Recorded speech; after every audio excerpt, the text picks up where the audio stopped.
Hello hi ನಮಸ್ಕಾರ ಸ್ನೇಹಿತರೆ, government job YouTube ಚಾನಲ್ಗೆ ಸ್ವಾಗತ.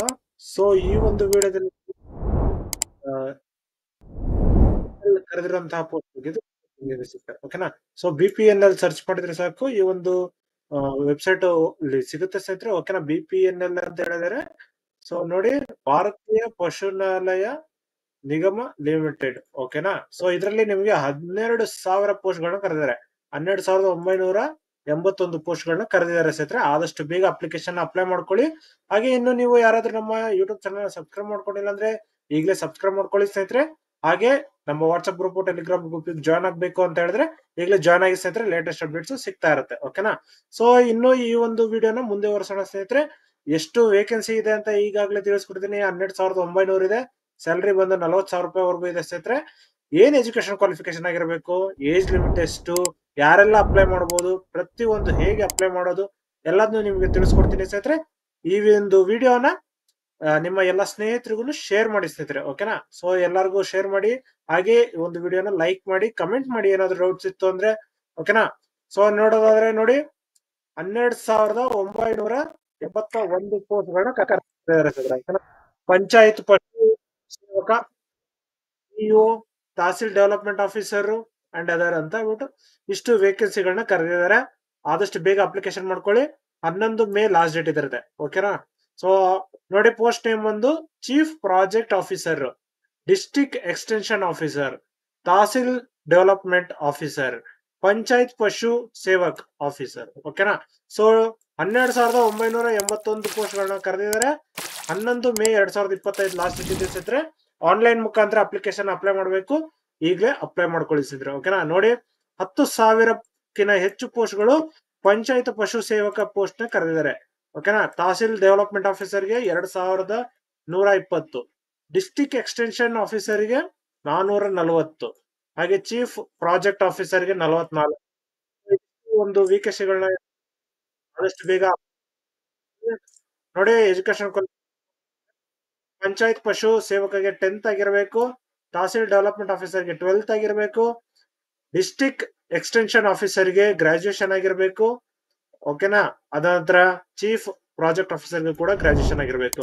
ಹಾಗೆ ME, MTech ಅಥವಾ MSc ಈ ಒಂದು ಫೀಲ್ಡ್ ಅಲ್ಲಿ ಮಾಡಿದ್ರು ಕೂಡ ಅಪ್ಲಿಕೇಶನ್ ಅಪ್ಲೈ ಮಾಡಬಹುದಾಗಿರುತ್ತೆ. ಆದಷ್ಟು ಬೇಗ ಚೆಕ್ ಮಾಡ್ಕೊಂಡು ಅಪ್ಲಿಕೇಶನ್ ಮಾಡ್ಕೊಳ್ಳಿ. ಸೊ ಇದನ್ನ ಅಪ್ಲೈ ಮಾಡೋದಕ್ಕೆ ಏನೇನು ಏಜ್ ಲಿಮಿಟ್ ಅಂತ ಹೇಳೋದಾದ್ರೆ 18 ಇಂದ ಹಿಡಿದು 65 ವರೆಗೂ ಇದೆ ಸ್ನೇಹಿತರೆ. ಸೊ 18ರಿಂದ 40ಕ್ಕೆ ಪಶು ಪಂಚಾಯತಿ, ಓಕೆನಾ.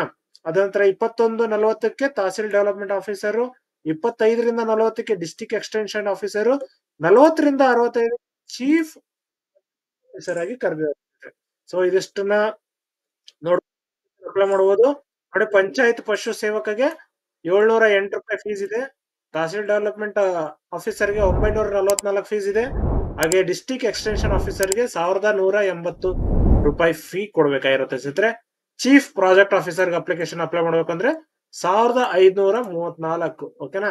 ಸೊ ಈ ಒಂದ್ಸತಿ ಫೀನ ಪೇ ಮಾಡಿದ ನಂತರ ನಾನ್ ರಿಫಂಡಬಲ್ ಇರುತ್ತೆ ಸ್ನೇಹಿತರೆ. ಓಕೆನಾ. ಸೊ ಚೆಕ್ ಮಾಡ್ಕೊಂಡು ಅಪ್ಲಿಕೇಶನ್ ಅಪ್ಲೈ ಮಾಡ್ಕೊಳ್ಳಿ. ನೋಡಿ, ಚೀಫ್ ಪ್ರಾಜೆಕ್ಟ್ ಆಫೀಸರ್ಗೆ 75,000 ಪರ್ ಮಂತ್ ಇದೆ. ಡಿಸ್ಟ್ರಿಕ್ಟ್ ಎಕ್ಸ್ಟೆನ್ಷನ್ ಆಫೀಸರ್ಗೆ 50,000 ರೂಪಾಯಿ, ತಹಸೀಲ್ ಡೆವಲಪ್ಮೆಂಟ್ ಆಫೀಸರ್ಗೆ 40,000 ರೂಪಾಯಿ, ಪಂಚಾಯತ್ ಪಶು ಸೇವಕಗೆ 28,500 ರೂಪಾಯಿ. ಓಕೆನಾ. ಸೊ ಇಷ್ಟು ಸ್ಯಾಲರಿ ಕರೆದಿದ್ದಾರೆ ಸ್ನೇಹಿತರೆ. ಸೊ ಹೇಗೆ ಇದು ಸೆಲೆಕ್ಷನ್ ಪ್ರೋಸೆಸ್ ಅಂತ ಹೇಳೋದಾದ್ರೆ, ರಿಟರ್ನ್ ಎಕ್ಸಾಮ್, ಇಂಟರ್ವ್ಯೂ ಇದಿಷ್ಟು ಇರುತ್ತೆ ಸ್ನೇಹಿತರೆ. ಸೊ ರಿಟರ್ನ್ ಎಕ್ಸಾಮ್ ಮತ್ತೆ ಇಂಟರ್ವ್ಯೂ ನೀವು ಚೆಕ್ ಮಾಡ್ಕೊಂಡು ಅಪ್ಲಿಕೇಶನ್ ಅಪ್ಲೈ ಮಾಡೋದಾಗಿರುತ್ತೆ. ಏನೇನ್ ಡಾಕ್ಯುಮೆಂಟ್ಸ್ ಬೇಕು ಅಂತ ಹೇಳಿದ್ರೆ, ಇಮೇಲ್ ID, ಫೋನ್ ನಂಬರ್ ಬೇಕಾಗಿರುತ್ತೆ. ಮೇನ್ ಆಗಿ ಡಾಕ್ಯುಮೆಂಟ್ಸ್ ಅಂತ ಹೇಳಿದ್ರೆ ಫೋಟೋಗ್ರಾಫ್, ಸಿಗ್ನೇಚರ್, ನಿಮ್ಮ ಕ್ಯಾಸ್ಟ್ ಇನ್ಕಮ್ ಸರ್ಟಿಫಿಕೇಟ್ ಇದ್ರೆ ಅದು, ಇದಿಷ್ಟು ಇದ್ರೆ ಒಳ್ಳೇದು ಸ್ನೇಹಿತರೆ. ಓಕೆನಾ. ಸೊ 11th ಲಾಸ್ಟ್ ಡೇಟ್ ಇದೆ. ಆದಷ್ಟು ಬೇಗ ಅಪ್ಲಿಕೇಶನ್ ಅಪ್ಲೈ ಮಾಡ್ಕೊಳ್ಳಿ. ಸೊ ನೋಡಿ, ನೋಟಿಫಿಕೇಶನ್ ನೋಡೋದಾದ್ರೆ ನೋಟಿಫಿಕೇಶನ್ ನೋಡಬಹುದು. ಹಾಗೆ ಅಪ್ಲಿಕೇಶನ್ ಅಪ್ಲೈ ಮಾಡ್ಬೇಕು ಅಂತ ಹೇಳಿದ್ರೆ ಈ ಒಂದು ಲಿಂಕ್ ನ ಕ್ಲಿಕ್ ಮಾಡ್ಕೊಂಡ್ರೆ ಅಪ್ಲಿಕೇಶನ್ ಅಪ್ಲೈ ಆಗುತ್ತೆ. ಇದ್ರದ್ದು ಲಿಂಕ್ ನಾನು ಡಿಸ್ಕ್ರಿಪ್ಷನ್ ಕೊಟ್ಟಿರ್ತೀನಿ ಸ್ನೇಹಿತರೆ. ಆದಷ್ಟು ಬೇಗ ಅಪ್ಲಿಕೇಶನ್ ಅಪ್ಲೈ ಮಾಡ್ಕೊಳ್ಳಿ. ನೋಡಿ, ಜಾಬ್ ಟೈಪ್ ಯಾವುದು ಅಂತ ಹೇಳ್ಬಿಟ್ಟು ಕೇಳುತ್ತೆ. ಇದನ್ನ ಸೆಲೆಕ್ಟ್ ಮಾಡ್ಕೊಂಡು ಹಾಗೆ ನೀವು ಅಪ್ಲಿಕೇಶನ್ ಅಪ್ಲೈ ಮಾಡಬಹುದಾಗಿರುತ್ತೆ ಸ್ನೇಹಿತರೆ. ಓಕೆನಾ. ನಿಮ್ಮ name, phone number, date of birth, address, state, pin code ಇದಿಷ್ಟು ಹಾಕಿ ಫೋಟೋ ಸಿಗ್ನೇಚರ್ ಹಾಕಿ ನೆಕ್ಸ್ಟ್ ಕೊಟ್ರೆ ನಿಮ್ಗೆ ಬರುತ್ತೆ ಸ್ನೇಹಿತರೆ. ಓಕೆನಾ. ಇದನ್ನ ಹಿಂದಿ ಇಂಗ್ಲಿಷ್ ಕೂಡ ಚೇಂಜ್ ಮಾಡ್ಕೋಬಹುದು. ಸೊ ಚೇಂಜ್ ಮಾಡ್ಕೊಂಡಾಗ ನಿಮ್ಗೆ ಬರುತ್ತೆ ಸ್ನೇಹಿತರೆ. ಓಕೆನಾ. ನಿಮ್ಗೆ ಏನಾದ್ರು ಅರ್ಥ ಆಗಿಲ್ಲ ಅಂತ ಹೇಳಿದ್ರೆ ಸೊ ಹಾಗೆ ನಿಮ್ಗೆ ಏನಾದ್ರು ಡೌಟ್ಸ್ ಇತ್ತು ಅಂದ್ರೆ ಹೇಳೋದು ಕೂಡ ಕಮೆಂಟ್ ಅಲ್ಲಿ ಕಮೆಂಟ್ ಮಾಡಿ ಸ್ನೇಹಿತರೆ, ತಿಳಿಸ್ಕೊಡ್ತೀನಿ. ಇದಿಷ್ಟು ನೋಡಿ. ಹಾಗೆ ಇದು ಬಂದು ನಿಮ್ಮ ನೋಟಿಫಿಕೇಶನ್ ಸ್ನೇಹಿತರೆ. ಈಗೇನು ನಿಮ್ಗೆಲ್ಲ ತಿಳಿಸ್ಕೊಟ್ಟಿದ್ದೆ ಇದೇ ಒಂದು ಪ್ರತಿಯೊಂದು ಇಲ್ಲಿ ಕೊಟ್ಟಿರೋದು. ಸೊ ಚೆಕ್ ಮಾಡ್ಕೊಳ್ಳಿ. ನಿಮ್ಮ ಡಿಸ್ಟಿಕ್ ವೈಸ್, ಸ್ಟೇಟ್ ವೈಸ್ ಕೂಡ ಕರೆದಿದ್ದಾರೆ, ಎಷ್ಟೆಷ್ಟು ಪೋಸ್ಟ್ ಗಳನ್ನ ಕರೆದಿದ್ದಾರೆ ಅಂತ ಹೇಳ್ಬಿಟ್ಟು. ಓಕೆನಾ. ಸೊ ಅದನ್ನು ಕೂಡ ಚೆಕ್ ಮಾಡ್ಕೊಂಡು ನೀವು ಅಪ್ಲಿಕೇಶನ್ ಅಪ್ಲೈ ಮಾಡಬಹುದಾಗಿರುತ್ತೆ ಸ್ನೇಹಿತರೆ. ಸೊ ಏನೇನು ಓದ್ಬೇಕು ಸಿಲೆಬಸ್ ಅಂತ ಹೇಳೋದಾದ್ರೆ ನೋಡಿ, ನೀವು ಪಾಸ್ ಆಗಿರ್ಬೇಕು. ಇದರಲ್ಲಿ ಯಾವುದೇ ರೀತಿಯ ನೆಗೆಟಿವ್ ಮಾರ್ಕಿಂಗ್ ಇಲ್ಲ. ರಾಂಗ್ ಆನ್ಸರ್ ಗೆ every mark is 1 mark question ಆಗಿರುತ್ತೆ. 30 ಮಿನಿಟ್ಸ್ ಎಕ್ಸಾಮ್ ಇರುತ್ತೆ ಸ್ನೇಹಿತರೆ. ಓಕೆನಾ. 50 ಕ್ವಶನ್ಸ್ ಕರೀತಾರೆ. ಓಕೆನಾ ಸ್ನೇಹಿತರೆ. ಓಕೆ. ಅದಾದ ನಂತರ ನೋಡಿ, ನೀವು ಎಕ್ಸಾಮ್ ನ ಏನೇನು ಓದ್ಕೋಬೇಕು ಅಂತ ಹೇಳಿದ್ರೆ ಇಂಗ್ಲಿಷು, ಮತ್ತೆ Hindi, mathematics, reasoning ability, daily science, basic principle of computer. So ಇದಿಷ್ಟು ಮಾಡ್ಬೇಕಾಗಿರುತ್ತೆ ಸ್ನೇಹಿತರೆ. 30 ನಿಮಿಷದಲ್ಲಿ ಮುಗಿಸ್ಬೇಕಾಗಿರುತ್ತೆ ಎಕ್ಸಾಮ್. ಓಕೆನಾ. ಸೊ ಈ ಒಂದು ಎಕ್ಸಾಮ್ ಅಲ್ಲಿ ಪಾಸ್ ಆದವರು ನೀವು ಆದಷ್ಟು ಬೇಗ ಅಪ್ಲಿಕೇಶನ್ ಅಪ್ಲೈ ಮಾಡಿದವರು ಈ ಒಂದು ಎಕ್ಸಾಮ್ಗೆ ನೀವು ಬರಿಬೇಕಾಗಿರುತ್ತೆ ಸ್ನೇಹಿತರೆ. ಓಕೆನಾ. ಸೊ ಇದಿಷ್ಟು ಈ ಒಂದು ವಿಡಿಯೋದಲ್ಲಿ ತಿಳಿಸ್ಕೊಡ್ತೀನಿ. ಹಾಗೆ ಈ ಒಂದು ವಿಡಿಯೋ ಇಷ್ಟ ಆದ್ರೆ ಲೈಕ್ ಮಾಡಿ, ಶೇರ್ ಮಾಡಿ, ಸಬ್ಸ್ಕ್ರೈಬ್ ಮಾಡ್ಕೊಳ್ಳಿ ಸ್ನೇಹಿತರೆ. ಧನ್ಯವಾದಗಳು ಸ್ನೇಹಿತರೆ. ಓಕೆನಾ.